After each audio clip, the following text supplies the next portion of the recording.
Ladies and gentlemen, put our hands together for Mr. Peter Keavey.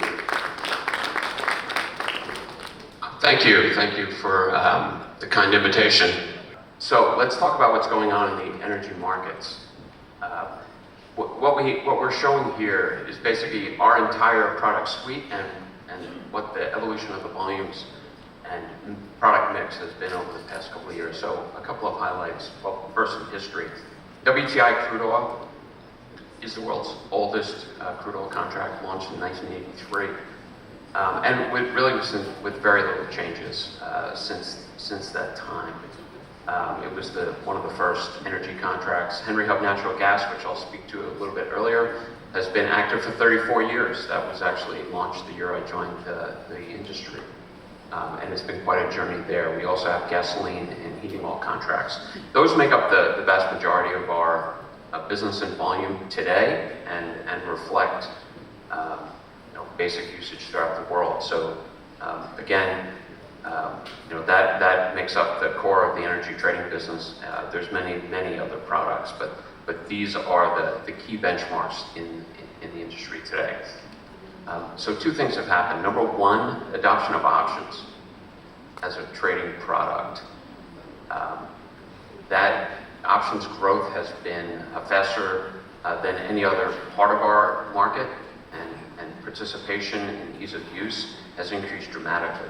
Adoption of technology being a very, very important part of the evolution of an economy. And that's also true in trading markets, definitely true in traded derivative markets and options. And what we're seeing here is a clear trend over the past few years that more and more of the major crude oil benchmark, WTI, is being generated internationally. That is outside the US, the traditional US trading hours.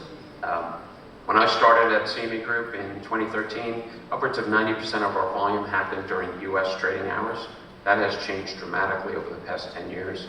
What we're seeing is much broader Asian participation, European participation, Middle East participation during these trading hours. And this just shows that Europe has become a major trading center for WTI, and APAC continues to be a strong participant in all these markets. And indeed, our international volume in futures and options is now upwards of 35% of our volume at any given time. So again, this just means that the world is getting more involved in hedging their needs and coming to this contract to do it.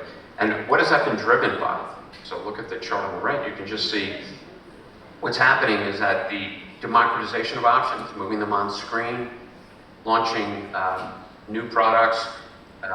So when we talk about new products, what am I referring to? Micro crude oil, which is a 100-barrel contract we launched several years ago, very popular in the international community.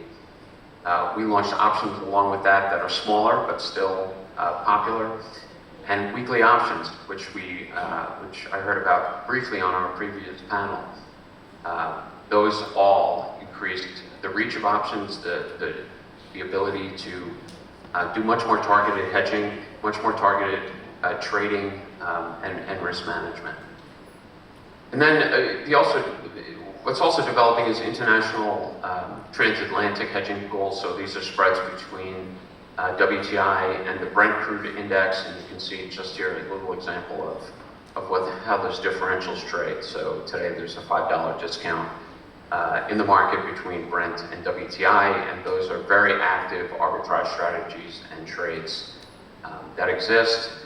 So again, just a little bit of a detail on what's going on in our option market. So I want to speak quickly about weekly options. They were referred to earlier, and I think a question came up where, what's the purpose of them? The first one is the shorter term nature of hedging, and a rise in geopolitical tensions caused traders to want to hedge their larger position for shorter periods during an expiry month. So next I want to pivot to natural gas. Now, Henry Hub Futures is the most important gas benchmark globally today, and there's a few reasons why. Number one, the US is the largest production, demand, and export market globally. So all of those things are true, and a contract that is now almost 34 years old continues to evolve with the world market. So why is that so important? Well, we see early signs of natural gas becoming very much growing and following the mold of oil trading, which is very globalized, very efficient. And we see that happening. And that's reflected in our market. So we're seeing Henry Hub futures continuing to grow in international use. So you can see, especially since 2022, we see a dramatic increase in Henry Hub that's traded in Europe and a continuing stable growth in Asia. So that is the end of my information, but I just want to comment on a couple of items that came up on the last panel, because it is actually quite interesting. The first one is emerging products, emerging trends. What are we seeing? And a couple of products that we've talked about already, weekly options. We talked about carbon credits.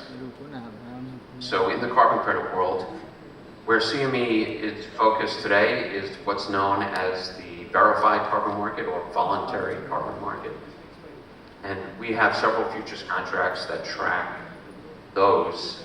They are nature-based projects and also projects that for the pilot phase of the Corsia protocol, which is that governs international aviation. There's more to come. This has been a quiet year for that industry as standards have to get determined, and verification and enforcement of those standards is very much in focus. But that is a growing market that is going to reemerge over the next year. So that is definitely worth watching. The next one is weather futures. I will point out that weather futures have been around for 25 years. But they are still today, from an exchange perspective, focused on temperature. So things like rainfall, wind, those are coming over the next few years. I would 100% agree that freight is not just a reflector of the global economy and an assessment of that, but many of those markets today are gaining in importance. So there's two areas where we see freight trading and freight assessment becoming very important. Number one, in the crude oil market between the US and the various locations. Thank you once again. Let's give it up for Peter Keavey.